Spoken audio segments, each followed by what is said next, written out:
Hello and welcome. I am Cloudie from the America server, and this will be another episode in our NoShea World Boss series. In the previous two, we have fought Xanadu and Proteanus, and now we are gonna try and do some decent damage on the mountain fortress. This one was actually the first world boss the game had.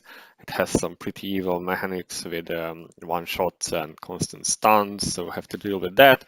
Might need a couple of restarts, so after the intro you might see a slight cut, depending on how many times I have to redo this. We'll see how RNG favors us and how newbie I get. Mistakes happen, so sometimes I just have to restart the run. As before, I will show the gears and perks after the run itself, so let's just get to it right away. So as stated, um, this takes a few restarts. We just died now, so I'm gonna try. It's curious that it actually queued up some skills, also we weren't in auto mode, I wonder why. That just messed up our timings, thanks for that. Shame about the fail on the previous run, because it went actually quite good. We were like 1 second away from not getting one shot from his slam skill. But yeah, sometimes gambling doesn't pay off. Although I'm not sure if I would have survived the blast in the previous one. Anyway, the boss is knocked down now. And we are doing some okayish damage to him.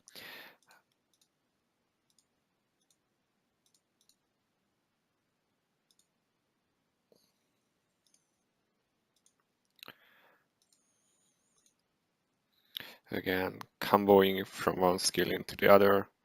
That can be a real pain when you have less time left on the clock. Oh, that was a waste there. Especially because this way we did not have mana for the boost.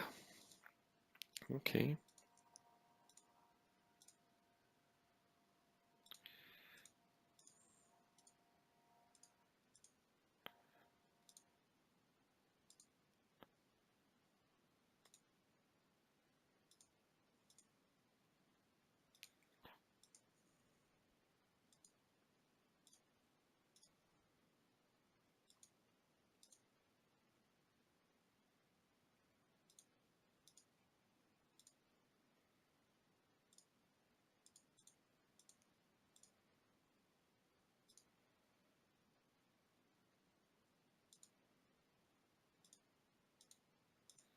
That was a wrong skill, but doesn't matter, we don't need a heal from May yet.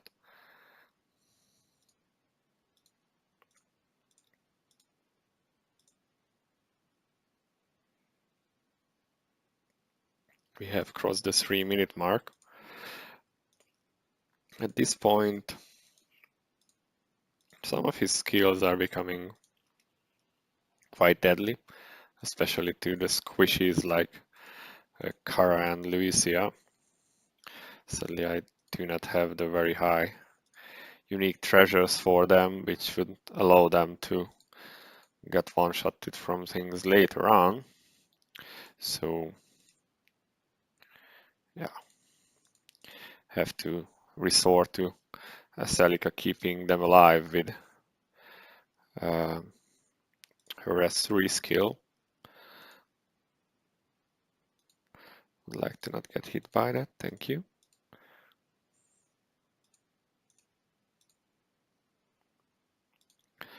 And now we are under the 2-minute mark, which means that actually both his main skills are now pretty deadly.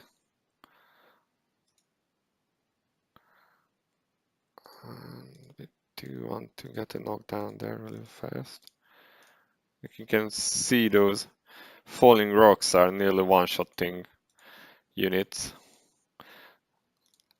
And that can be, here comes the slam. Taking off giant chunks of hit points from us. And I think we might go into, we'll probably start with the big laser, and we are at the 1 minute mark now. So we're definitely gonna need to use this skill. The problem is that if he slams right after, we might die. Okay, he didn't slam, so we are all good so far. But still a couple of seconds until we get the cooldown back on that skill. So can't quite celebrate yet. Come on, just a little bit longer. Okay, so we managed to avoid the slam there, and the timer is almost up, so we have reached 600. We're gonna die here for sure. Yeah, all our DPS is dead pretty much. So this is actually the end of the run. We are gonna die here. Alright, so he comboed us into that. But yeah, over 600 billion, not bad for a scrub composition like mine, but this is still more or less enough for top 100 on the America server. The new meta for this boss is actually Laudia, but sadly mine is um, a little bit low, like no star unique weapon or something. As promised, I'm gonna show the units and the build. First off is Veronica. Since well, she does not actually need to have this skill, and I think I may have. Yeah, actually, I was gonna use this on her, but yeah, this one works as well. Um, this is the main boost she has, as well as attack for the others, and reducing the cooldowns. Otherwise, she has standard DPS stats. She could have a bit less crit, more crit damage, but her own damage is kinda low anyway, unless you have a higher unique weapon. So that's just how it is. It's not optimized for her. Mei, um, she's mainly here for the heals, the buff, and the knockdowns. I'm using her S3 unique treasure because it helps with knocking down the boss faster, and we are using um, a perk layout that gives more crit, more speed, and some magic damage. So pretty standard for magic damage comps. Annette, of course, who is like the main hero of this setup.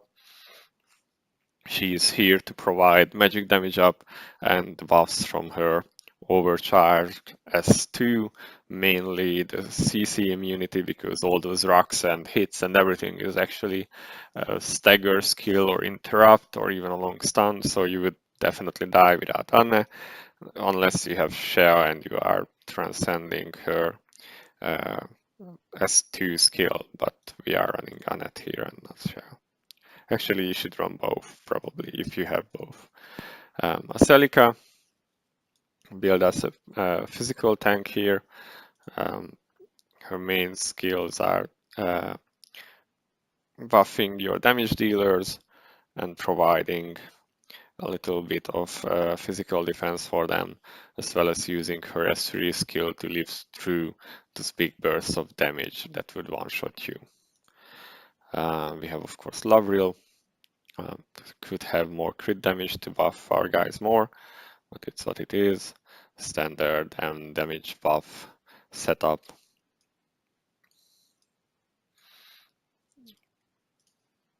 Then we have Lewisia.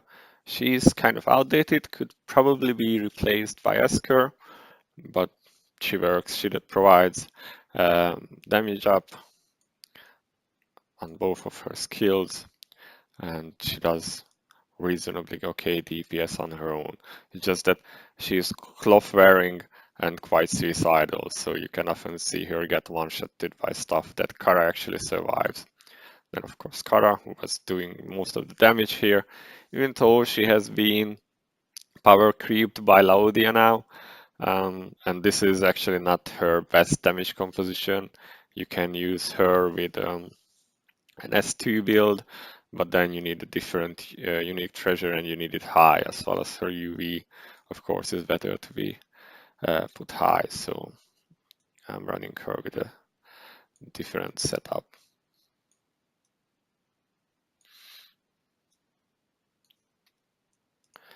And then finally, as a damage buffer, this is Visca. Visca provides quite a lot of buffs, especially when she has a high unique weapon, as it increases the magic damage that she provides. I wonder why she only has a 15% rune there, whatever. Uses standard stuff. Again, could have more crit damage. She also provides some defense shred as well as attack decreasing bonuses on the boss, so she helps you survive more. I think I might replace her with Esker next week, see if that gives me better results. Hopefully Esker will actually be ready by then, so we'll see. I think this is all the heroes that we had. And yeah, probably a good time to call the episode here. We'll have to work out a bit better damage here because 87 is almost there at falling out of top 100, so have to get better at this one. Okay, thank you if you watched so far. As always, feel free to leave any comments or even a like on the video, or subscribe if you want to see more content coming. I will be preparing more videos in the future. Thank you and see you next time. Bye bye.